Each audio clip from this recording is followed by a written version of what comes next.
요즘 너무너무 더워서 정말 어쩜 이렇게 더운지 모르겠어요. 더운데 건강하시기를 바랍니다. 아멘. 근데 이 더운 것도요, 사실 우리가 언제 이렇게 더울 거라고 생각을 한번 해봤겠습니까?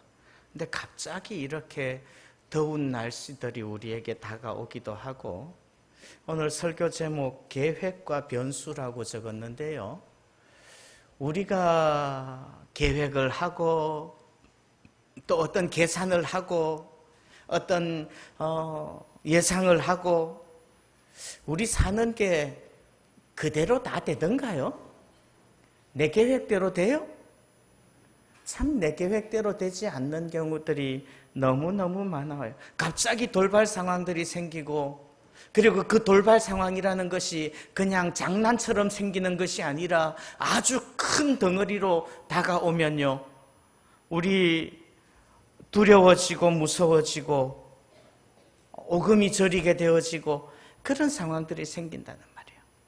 그런데 기억하시기를 바라요. 우리가 볼 때는 그것이 돌발 상황이고 우리가 볼 때는 그것이 변수이지만 하나님께는 그것까지도 다 여호와 일에 예비하신 것이고 그것까지도 합력하여서 선을 이루실 줄을 믿습니다. 아멘. 잠언 16장에 보면 이런 말씀이 나와요. 사람이 마음으로 자기의 길을 계획할지라도 그의 걸음을 인도하시는 이는 누구예요? 여호와시니라. 우리는 우리의 마음으로 우리의 길을 계획해요. 그런데 우리의 발걸음 인도하시는 분은 하나님이신 줄 믿습니다. 아멘. 우리가 잘 아는 로마서 8장 28절에 보면요, 로마서 8장 28절에는 이런 말씀이 나옵니다. 우리가 알거니와 하나님을 사랑하는 자, 곧 그의 뜻대로 부르심을 입은 자들에게는 모든 것이 합력하여 선을 이루느니라. 아멘. 외웠죠? 같이 한번 외워보겠습니다. 우리가 시작. 우리가 알거니와 하나님을 사랑하는 자, 곧 그의 뜻대로 부르심을 입은 자들에게는 모든 것이 합력하여 선을 이루느니라. 아멘. 여러분들, 하나님이 사랑하는 자라고 표현하지 않고 하나님을 사랑하는 자라고 표현을 해요. 여러분들, 우리가 하나님의 사랑을 입었다면, 하나님이 우리를 사랑한다면 우리도 하나님을 사랑하게 되는 줄 믿습니다. 여러분들, 하나님 사랑하십니까? 아멘. 하나님을 사랑한다면 하나님의 뜻대로 부르심을 입은 자들이고, 그런 사람들에게는 모든 것이 합력하여서 선을 이루느니라. 합력하여서라는 말은 무슨 말이에요? 합력하여서라는 말은 이런 의미는 아니에요. 나하고 너하고 힘을 더 보태서, 이런 의미는 아니에요. 서로 협동하여서 그건 협력이에요. 그게 아니고 합력이라는 말은 무슨 말인가 하면, 우리가 계획했던 일들이 잘 이루어지든지, 그렇지 않으면 계획하지 않았던 변수들, 돌발 상황들이 생기든지, 그 계획했던 일들과 변수들이 다 합하여져서, 우리 인생에 일어나는 모든 일들이 다 합하여져서, 합력하여서 결국은 뭐가 이루어질 거예요? 선이 이루어질 줄 믿습니다. 우리 그것을 믿어야 돼요. 그것을 믿는다면 지금 나에게 일어나는 일들이, 비록 내가 계획하지 않고 계산하지 않았고 내가 기대하지 않았고 원하지 않았던 일이라고 할지라도 그것까지도 하나님께서 역사해 주시고 그 속에서도 하나님께서 일하여 주실 줄 믿습니다. 길이 멀다고 느껴질 때에 주님을 바라볼 수 있기를 소원합니다. 그거예요. 오늘 말씀은 바울 이야기예요. 성경 구절 쭉 읽었는데 이게 무슨 말인가 싶죠? 그냥 있었던 이야기들이에요. 바울 이야기예요. 바울은 정말 그렇게 하나님께 헌신하고 충성하고 열심히 하나님을 위하여서 다름질하고 복음 사역하였으면 바울은 계획하고 계산하였던 것이 만사형통, 순탄평탄하게 이루어졌을까요? 바울은 그런 삶 살았을까요? 아니요. 바울이 계산하는 거 그대로 되어진 적 별로 없고요. 바울이 유럽으로 전도하러 가고 싶은데 하나님이 막으시면 못 가는 거예요. 유럽으로 전도할 계획 없었는데 건너와서 우리를 도우라고 그렇게 하나님 인도하시면 또 그리 갈 수밖에 없는 거예요.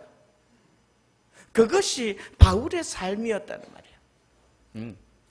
그래서 오늘 바울에게 있었던 몇 가지 이야기들 이렇게 살펴보면서 바울도 정말 자기가 원하는 대로 다 산 게 아니구나. 바울도 자기 계산대로 다 살아내지 못하고 그저 하나님 멱살 잡고 끌고 가시면 끌려갔었구나. 그럼에도 불구하고 그 삶을 통하여서 하나님은 하나님의 일을 이루어 가셨구나.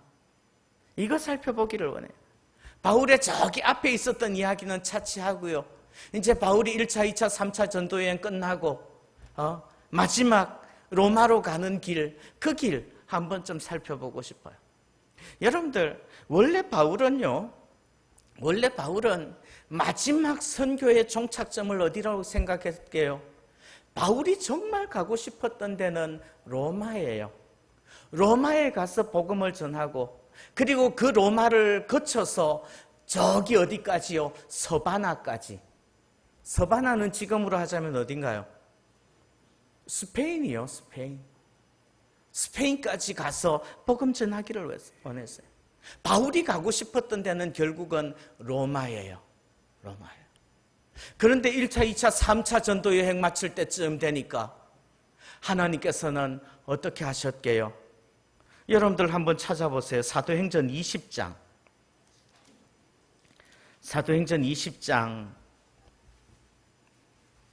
22절을 보면 이런 구절이 나옵니다.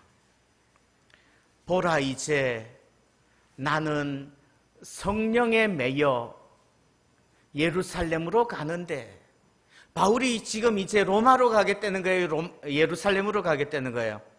예루살렘으로 가겠다는 거예요. 근데 예루살렘으로 가는 게 자기가 원해서 가는 게 아니고 성령에 매여, 성령께서 그리로 끄시기 때문에 갈 수밖에 없어요. 그리로 가는데 거기서 예루살렘에서 무슨 일을 당할런지 알지 못하노라. 23절 보면 오직 성령이 각 성에서 내게 증언하여 결박과 환난이 나를 기다린다 하시나. 예루살렘에 가면 뭐가 있게요? 결박과 환난이 있을 거예요. 그러면 가지 마요? 그럼에도 불구하고 가라고 그러면 가야 되는 거예요. 나를 기다린다 하시나. 24절 내가 달려갈 길과 주 예수께 받은 사명 곧 하나님의 은혜의 복음을 증언하는 일을 마치려 하면은 나의 생명조차 조금도 귀한 것으로 여기지 아니하노라. 아멘. 바울은 로마를 가고 싶었는데 하나님께서는 예루살렘으로 인도하시는 거예요. 그러면요, 바울에게는 계획했던 일들 아니고 계산했던 일들 아니고 그건 하나의 변수예요. 그런데 여러분들 기억해 보십시오. 그 변수를 통하여서 하나님께서는 하나님의 일을 이루어 가시는 줄 믿습니다. 왜요? 예루살렘에 가니까 바울을 죽이려는 사람들, 바울을 암살하려는 사람들 많이 있었어요. 더군다나 예수님을 십자가에 못 박았던 그 사람들은 예수님을 증거하는 바울도 핍박하고 있는 거예요. 붙잡힙니다. 재판을 받습니다. 재판을 받다가 이제 바울이 도저히 안 되겠다 싶어서 로마 시민권자이기 때문에 바울이 내가 로마에 가서 황제 가이사에게 재판받기를 원한다. 그래서 바울은 예루살렘에서 체포되어 로마로 압송되어지는 거예요. 그런데 한번 생각해 보십시오. 그 일은 바울이 계획했던, 꿈꾸었던 일 아니에요. 그런데 그 일은 바울이 그냥 자발적으로 스스로 로마로 선교 여행을 떠나는 것보다 훨씬 더 나은 길이었을 거예요. 왜요? 바울을 죽이기 전에는 먹지도 않고 마시지도 않겠다고 작정한 사람들이 어느 음침한 골목, 어느 어색한 계곡, 어느 어색한 고갯마루에서 바울을 암살하였을지 모르잖아요. 이제 바울이 체포되어서 로마 군인들이 압송해서 가는 거예요. 형식은 그렇습니다. 그러나 다른 시각으로 보자면 그건 뭐예요? 바울은 엄청난 경호원들을 대동하고 바울을 대적하는 모든 사람들로부터 안전하게 지켜주는 가운데 로마까지 가는 거예요. 더군다나 뱃삭은 누가 되게요? 로마 정부가 되겠죠. 그거예요. 우리도 마찬가지예요. 내가 계산하지 못했어요. 이건 내 계획에 없었어요. 이런 일들은 내 인생에 있어 일어나면 안 되었을 것 같아요. 죄수로서 체포되어지고 재판을 받는다는 것은 얼마나 수치스러운 일이었을까요? 그런 일들이 내 인생에 왜 일어난다고? 그러나 아무리 내가 생각을 해봐도 내가 지금 당장 이 일이 일어난 이유가 원인이 뭘까? 깨닫지 못해요. 그러나 그 일을 통해서도 하나님께서 선을 이루시는 것을 믿는다면 그 일 앞에서도 아멘하고 순종할 수 있기를 바랍니다. 예루살렘에서 이제 로마를 향하여서 출발을 합니다. 로마를 향해서 출발을 하는데 배를 타고 가요. 배를 타고 예루살렘에서 출발해서 구브로 섬을 지나서 그리고 또 점점 배를 타고 가죠.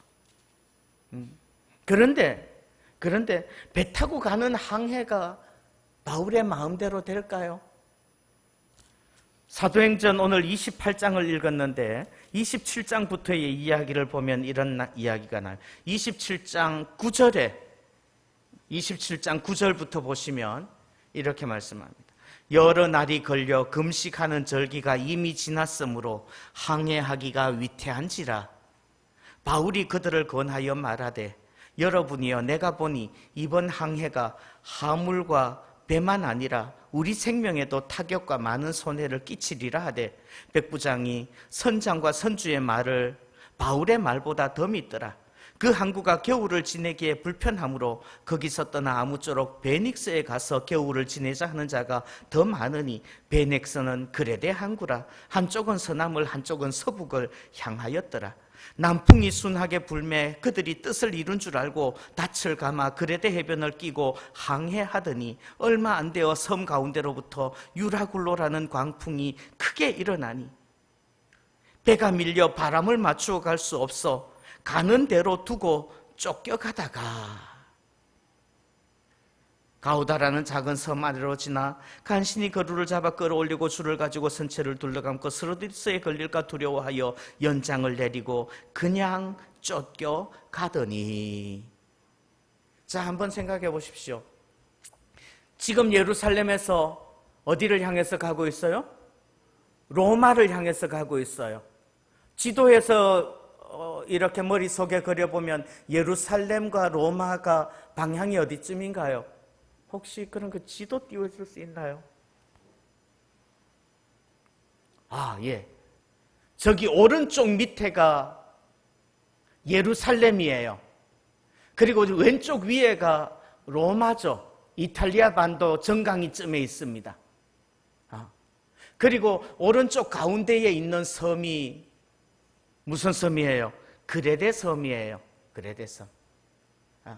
저 그레데 섬에까지 이제 왔어요. 그레데 섬에까지 와가지고는 베닉스라는 항구까지 가져요. 그레데 섬의 오른쪽 끝에쯤에 머물러 있었는데 거기는 항구가 조금 하니까 왼쪽 끝에 서쪽 끝에 있는 동네까지 가서 거기서 가동을 하재요.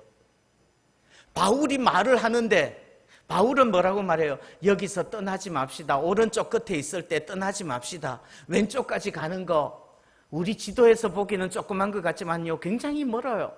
그 가다가 풍랑만 나면, 겨울 오면 어떡합니까? 겨울바람 불면.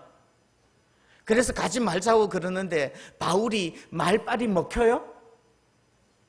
바울이 말빨 먹히지 않아요. 선장과 선주의 말을 더 믿어요. 왼쪽 끝에 가서 쉬는 게 더 좋습니다. 그러면서 그 섬 오른쪽에서 왼쪽까지, 거기서 거기까지 가자고 출발을 해요. 출발하려고 그러니까 남풍이 순하게 불어요. 때마침. 남풍이 순하게 부니까 덕이 한 줄 알고, 자, 바람이 남쪽에서 이렇게 부니까요, 남쪽에서 바람이 불어오면 어떻습니까? 이 배가 적어도 바다 쪽으로 휩쓸려 나가지는 않을 거라고요.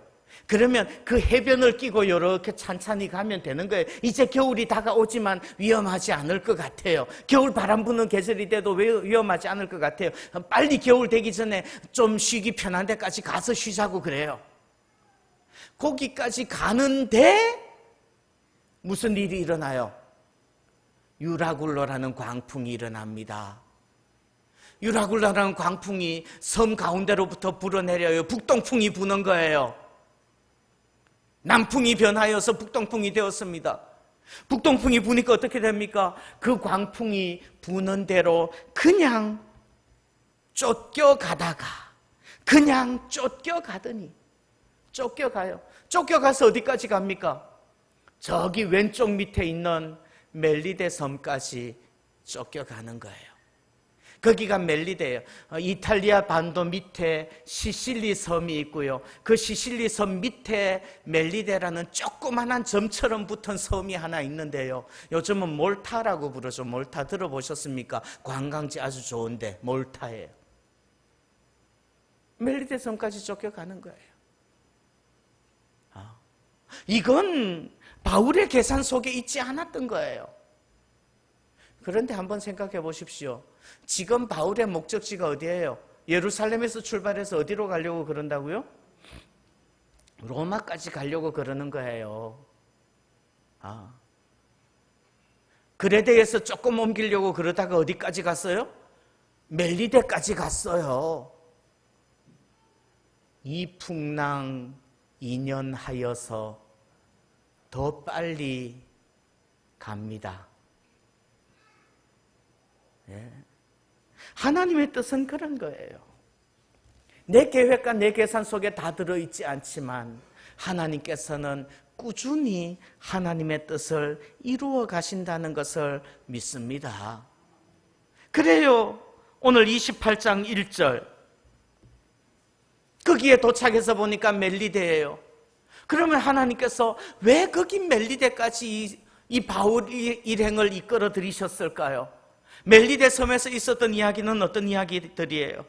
거기 도착해서 보니까는 비가 오고 추워요. 이제 겨울이 다가옵니다. 원주민들이 불을 피워주고 대접을 해요. 그러니까 바울이 모닥불을 피워놨는데 나무 둥치를 이렇게 잡아가지고 이렇게 한 줌 꺼서 탁 넣으려고 그러는데, 이제 겨울잠 자려고 그러던 독사가 불이 뜨거우니까 탁 나와서 빵 물었어요. 그거 보고 있던 거기 원주민들이 뭐라고 이야기해요? 야, 저 사람 진짜 살인자 맞는가 보다. 전 진짜 바다에서는 용케 살아나왔지만 공의가 그를 살지 못하게 하는 거야.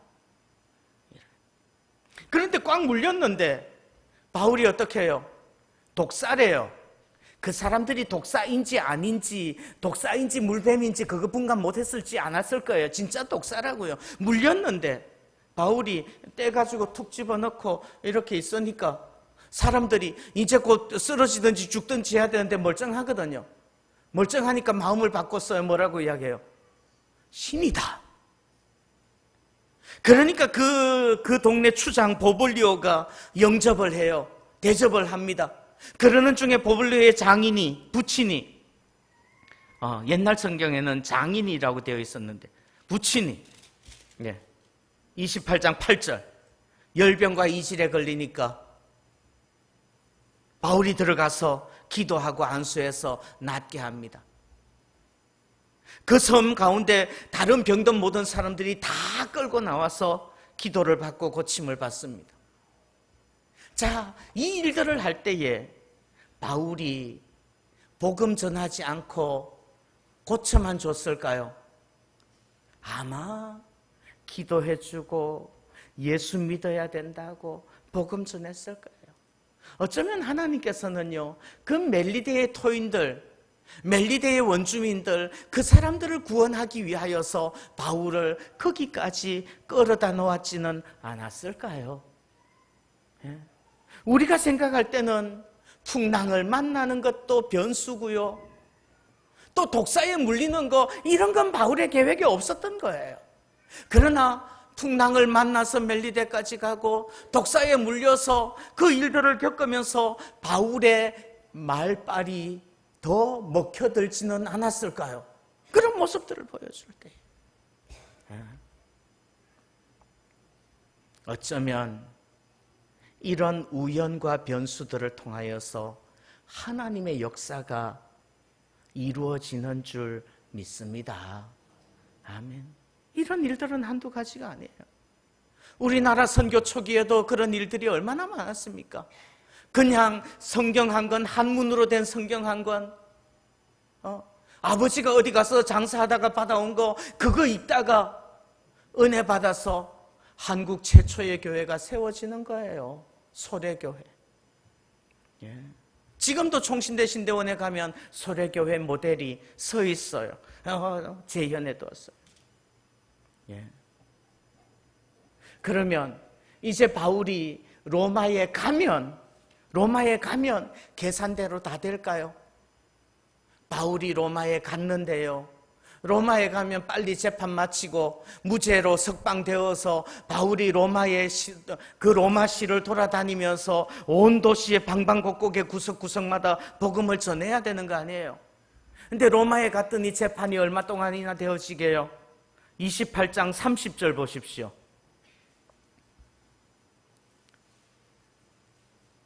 재판이 얼마 동안이나 되는 거예요? 바울이 온 이태를 자기 셋집에 머물면서 자기에게 오는 사람을 다 영접하고 하나님의 나라를 전파하며 주 예수 그리스도에 관한 모든 것을 담대하게 거침없이 가르치더라. 재판이 얼마 동안 되었다고요? 이태 동안. 이태는 얼마요? 2년 동안이요. 재판 2년 동안 끌은 거예요. 그 재판 2년 동안 끄는 동안에 어디에 있었어요? 자기 셋집에 있었대요. 이 셋집이라는 건 어디예요? 28장 16절에 보면 이렇게 말씀해요. 28장 16절. 우리가 로마에 들어가니 바울은 로마 시민권자예요. 로마 시민권자에게였기 때문에 바울에게 약간의 혜택을 줬어요. 그 혜택은 뭔가 하면 바울에게는 자기를 지키는 한 군인과 함께 따로 있게 허락하였더라. 이건 무슨 말이에요? 바울에게는 셋집을 얻어가지고 그 셋집에 있는데, 감옥에 갇혀 있지 않고 셋집에 있는데, 그 셋집에서 어떻게 하고 있으라고요? 그 셋집에서 바울을 지키는 군인과 함께, 요즘식으로는 하면 뭐예요? 가택연금이에요. 가택연금을 하는데 군인이 호위를 하는 거예요. 경비를 서는 거예요. 물론 이제 로마 시내를 돌아다니면서 전도하지 못해요. 그러나 거기에 있는 동안에 수많은 사람들이 바울에게 와서 복음을 듣습니다. 17절 이렇게 말합니다. 사흘 후에 바울이 유대인 중 높은 사람들을 청하여 그들이 모인 후에 이르되, 여러분 형제들아, 내가 이스라엘 백성이나 우리 조상의 높은 사람들 청하여서 복음 전합니다.